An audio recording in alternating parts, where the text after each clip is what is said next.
Welcome to Jamf Software's webinar. My name is Dave Saltmarsh, Jamf Software's educational evangelist. I'd like to start off right away with something I usually end with, and that is thanking you. Thanking you first of all for taking time out of your day.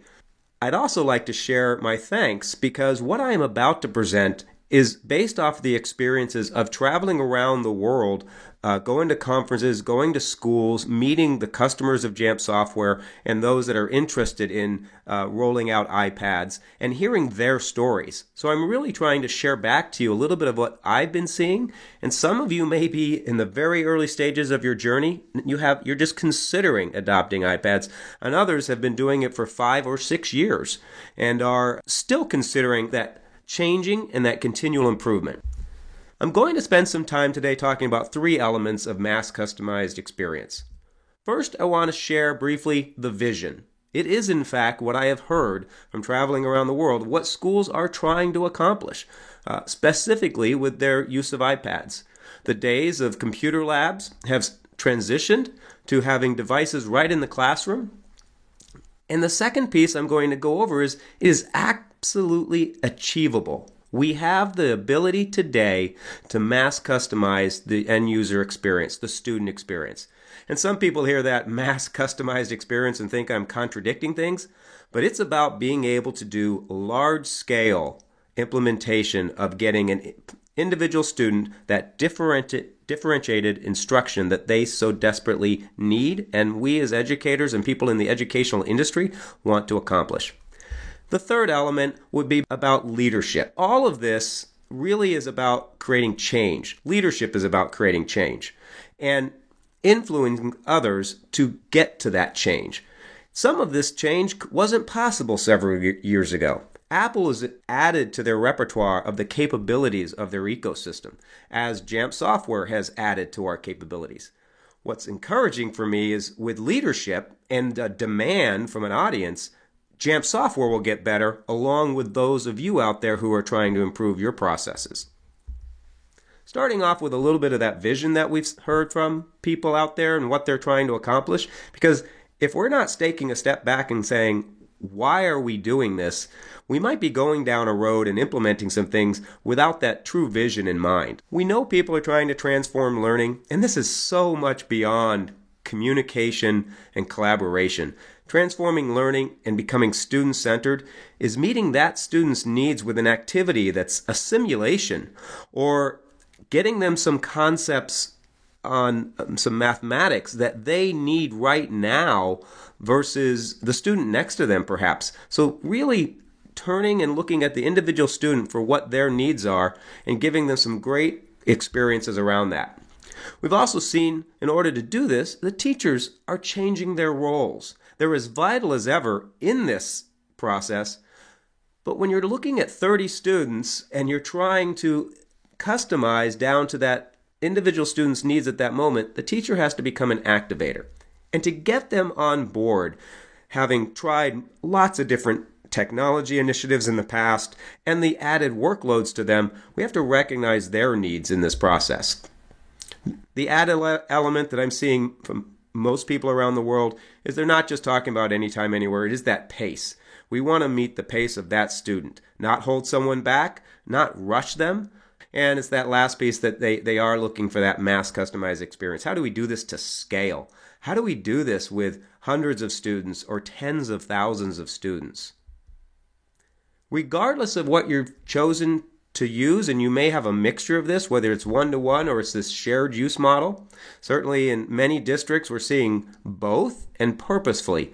But when we look at the why aspect, things cross over regardless of that model. We see people looking for this personalization centered really around this equity concept. Whether or not you're getting access to students on a one-to-one or you're just giving them equal time and availability to devices, there's a key piece to that is getting what they need when they get their hands on that device. And then there's that teacher acceptance piece that I mentioned before. I mentioned that I've heard a lot of this from the people that are out there. That's what's kind of driven Jamf to make some changes on our end to help make mass customized experience happen.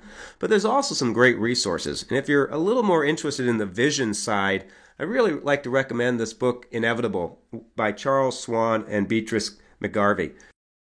I am very excited, having worked with iOS since like 2008 with iPod Touches, to see the advances Apple has announced. I'd love to be able to get into more of them because I can't wait till they come out. I know what we talk about today, what we can do with shared use devices is only going to get magnified and have greater ability, but we'll have to wait on that one. And the Classroom app, it's going to bring that same kind of concept that Casper Focus has done with an Apple tweak to it, to putting some tools right in those teachers' hands. And if there's one thing that's really going to simplify and allow some non-technical staff perhaps to actually have a little bit more hands-on with what's going on in the operations of using iPads, this unified approach to school managers is certainly going to have a huge impact, as will be having managed Apple IDs. And I can't wait to do a webinar in a few months on these concepts. Some of what I said today will probably change. At the same time, it's just going to enhance what I'm going to cover today.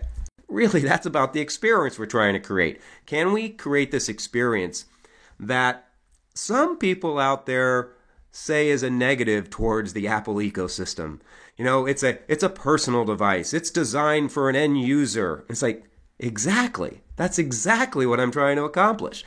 I'm trying to accomplish the fact that we have people that get giddy over unboxing devices. From a young man getting to unbox his own iPad, if we can give that same experience to a student or teacher, and they can have the personal ownership, not just of feeling, that they can take care of the device, but they're getting the content and what they need in a safe environment while maintaining the requirements that we have, perhaps if you're on the IT side of it, of protecting students, and then we've got licensing and how to distribute software. And whether you're young or a slightly older, we all want this kind of experience that it is our device and that it's customized to us. We can create this. So the second stage is, it is absolutely possible today. We know, and I certainly could go through the 5 elements of rolling out an iPad, whether it's a one-to-one or a shared use model. And I'd encourage you to go back to Jamf Software and look at our videos and our resources we have on that. For this concept of mass customized experience, I really just need to kind of dive into 2 of them. And that's initially getting things out there, the enrollment of devices. Being able to, and you could actually have a staff member go to an Apple store and pick up a device and take it out of the shrink wrap, and when they power it up, you will have that experience that you wanted them to have, managed from the back end, but yet customized down to that individual. We can put profiles on at the moment the device starts up, or we can get these profiles or settings to change not just from the initial setup, one size fits all, and it stays that way, but actually the ability to manage this and change this on the fly as students need these changes to happen. And of course, the content, which is the greatest part about the ecosystem. The back end and the settings make everybody feel comfortable and get people to be able to use the device. And we can finally say, it's not about the device, and we can get to the content. The dilemma I have with the statements of it's not about the device is, if you haven't been in the trenches trying to get the devices out and keep them going, you've got to take care of these first 2 pieces so that we can get to that 3rd stage. And that is the reality we have today. The out-of-box experience we have today for an end user that just turns on the device, we can have it boot up and go through the same kind of processes that they did as an end user or as a personal user, but we've got this DEP, or device-based enrollment. Being able to do that's going to really significantly change the concept of having to put so much hands-on to these devices. I'd like to go through this because I'll show you a little demo here of this. What would happen if you didn't have a brand new device? Because most of your schools out there aren't buying brand new devices. You're not worried about that. However, a device can be new to you. It can be new to you even if it was the same device, because now, which is kind of used to be a scary notion of what if somebody restarts and resets their device. Well, the wonderful thing today is we're actually going to encourage people to restart their devices. And when I show you in a few minutes how we can set this up, we can actually make this back end so when somebody restarts their device, well, first of all, they can't get out of the device and have it as their own. It's going to be forced to be booted up as if it's the school department's with the requirements and settings we want on the device. So we're actually able to get the device to start booting up. And I'm going to slow down a little bit on this video because I didn't chop it up. It's a recorded video, but it's not time-lapsed. And this really only takes a few seconds. Sometimes if you sit and pause again, that uncomfortable moment. But realize the power of not having to show up, grab a device, connect it to a cable, connect it, and even tie up a computer to do this, and actually have it start happening just in front of the student. We could certainly bypass things like the Wi-Fi, and I encourage you to have an open network when students first boot up their device. But imagine if a student was doing this at home. They would be forced to get on the internet. And what they may not have expected to have happen, because if they had hard resetted the device years ago, they wouldn't have got all of the content and settings that a school department wanted. But now, with the device enrollment, it automatically enrolls. And as you can see, they didn't get a choice to not enroll the device. It just started happening. And on the back end, we start seeing configuration profiles being installed. Things start getting set up. And then the setup assistant finally runs its course. You may be wondering, what happens if you have a lot of different software to install? But it really depends on that. And for the most part, it only takes a few seconds to a few minutes for people to start getting the home screen to get rearranged, and all of a sudden in the background, automatically without any action by that end user, the apps that you wanted start installing. Self-service, the app that we put on that allows you to have a portal, will get installed. And I'll let this run its course, but basically the notion of, depending on how many apps you want to be installed on a student's device, that's how long it would take if it was the first time. Most schools go through some kind of transition. But what I wanted you to just experience, and if you haven't seen it live, this idea of out of the box, being able to set up a device without having Apple IDs, in fact, which Apple IDs have a great benefit, but getting the device up and running, we can bypass that aspect. I'd like to show you now how we can accomplish this. Certainly we can dive into more detail, but I'd like to go through a little bit of what happens on the back side so that this device can be opened up out of a box or reset. And we're going to use this thing called pre-stage enrollment. We can have several configurations for this depending on how many schools we have, or even different grade levels. We could customize this down to a cart set of devices if we wanted. So really, how much you want to get involved with this is up to you. But what we have an option to do now, which if you've been dealing with iOS and iPads for a while, getting a device to be supervised a few years ago didn't have a lot of benefits. Certainly if you wanted to use Casper Focus 3 years ago, you needed it. But quite frankly, having to hook the devices up, and they had already been shipped out, they're already in the classrooms, and now you telling me I need to supervise them. Well, now, basically, a little back-end information and a hard reset, the devices can get supervised. We can also make it so they can't remove that profile, which was that dilemma with a hard reset of a student clearing stuff off. Now, if they were to go home and reset it, it's just going to be a slight inconvenience for them to have to wait for it to boot back up, and it's going to then reinstall their apps again, and they're not going to want to do that more than once. And again, making that mandatory. You notice that they didn't get an option to say yes or no to being enrolled. That was a new piece that if it's a personal device, you're probably going to let them choose. But in this case, we want to have that mandatory. We didn't used to be able to do that. And we can also customize how many things we want that end user to see boot up. I mentioned the Wi-Fi. Sure, you could have an open Wi-Fi or put a profile in there so the Wi-Fi sets up, but we don't have to have them see the Apple Pay icon show up, or Siri if we don't want to. So we can check those off and they'll disappear, and they won't have to be bothered with saying okay or passing over them. We like the location because that helps with Find My iPad. The other aspect of getting these devices rolled out for the first time is also about the settings or restrictions you might want to put on a device. So we can go in, and I mentioned the Wi-Fi, we can set somebody's email up, and those are that pre-stage when they first get their device to make it easier for them. There's also a lot of iOS profiles. Now, I recognize this is an ugly screen. I did it on purpose, actually, to emphasize how many different iOS profiles are out there. If I hone in a little bit, we can talk about the educationally relevant iOS profiles that most of the schools are using to customize their devices. Now, being able to turn on or off the camera, or don't allow access to FaceTime. Certainly, installing apps from the App Store is something people are interested in either allowing or not allowing. Same with removing apps. Notice all of these, and most all of them, have supervised next to them. This is why having that ability to supervise a device through DEP makes so much more sense for people.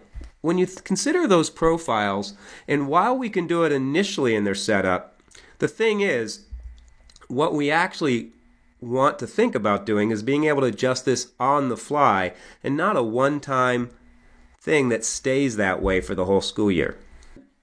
You have a lot of choices. A lot of people are going to look at these simple ones, like being able to put in a passcode. When the device comes up, you want them to have a passcode.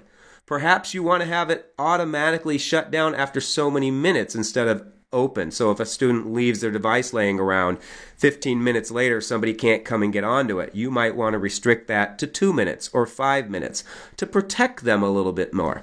Some of that goes to, you could consider a controlling notion. The other is, and we have students that are in a digital citizenship plan, we want to help them.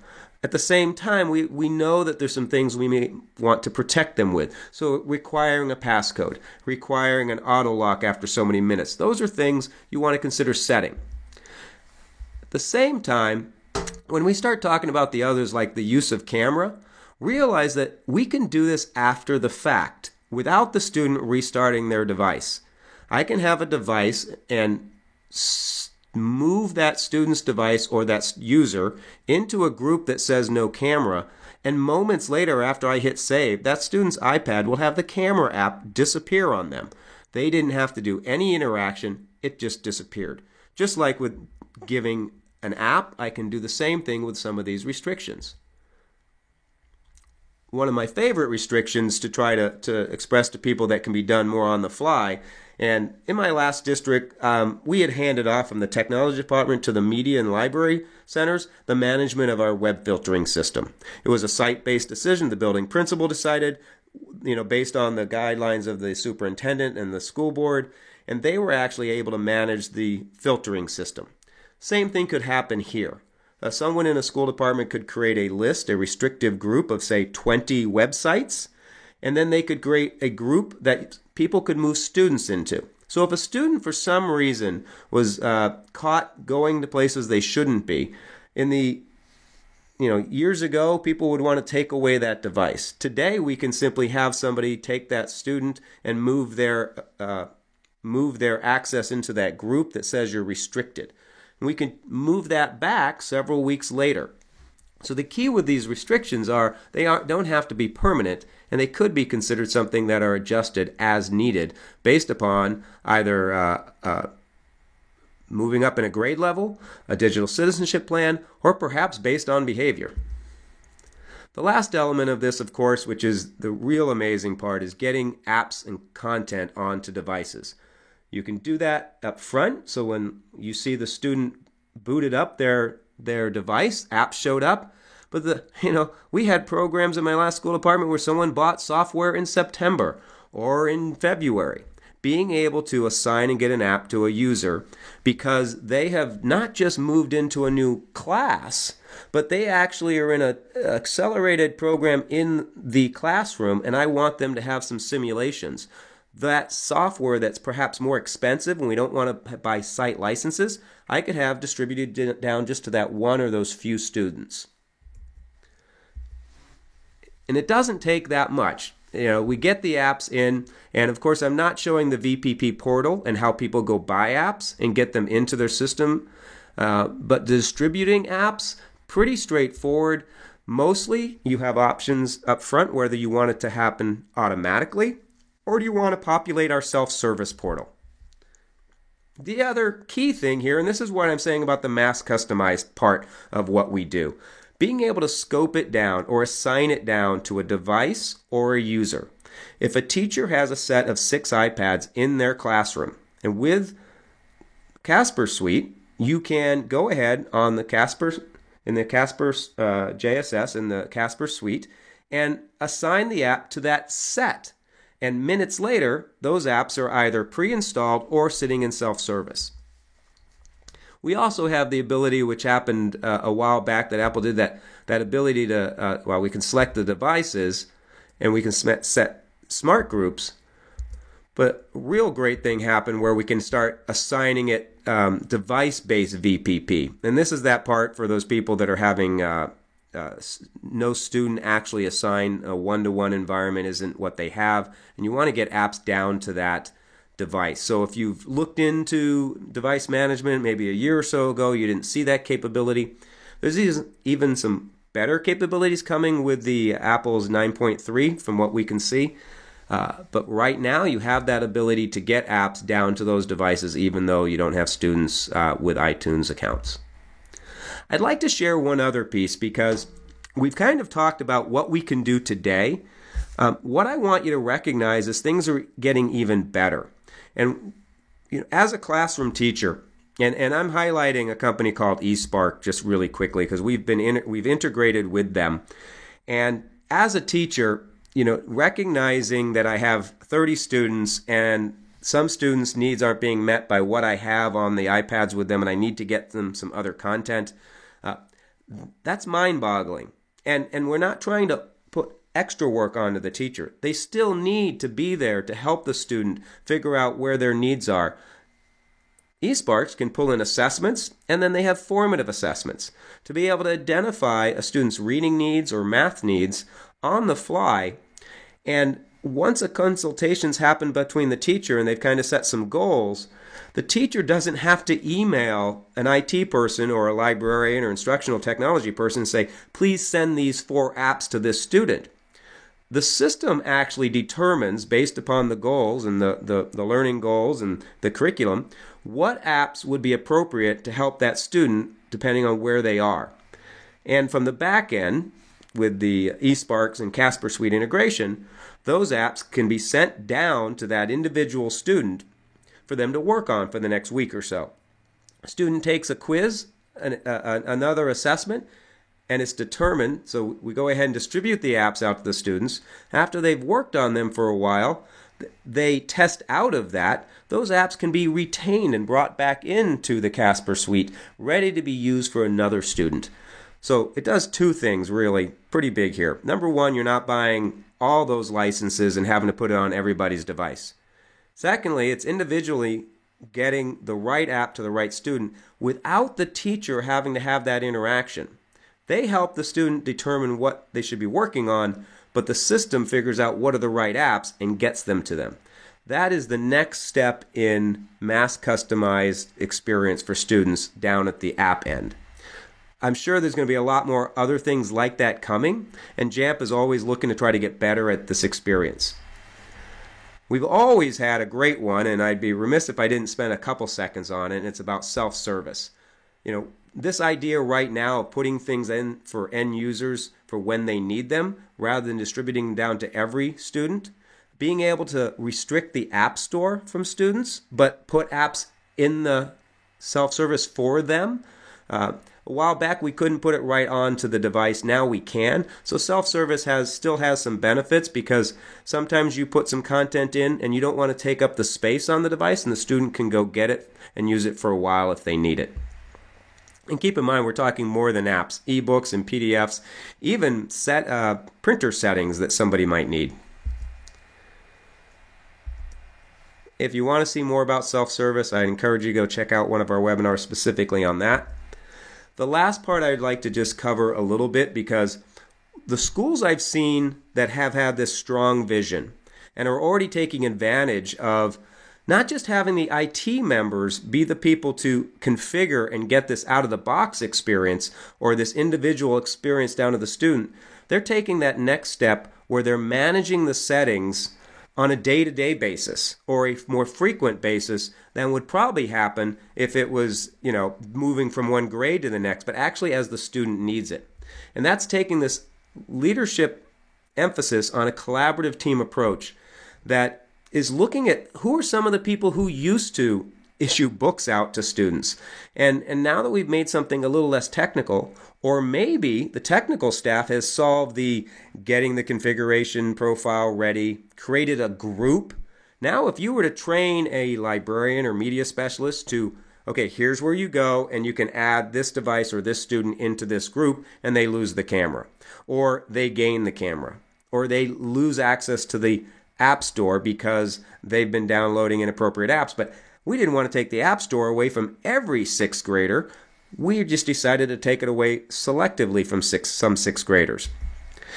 Being able to meet more students' needs on a scaled ability is going to take a little bit more collaborative approach.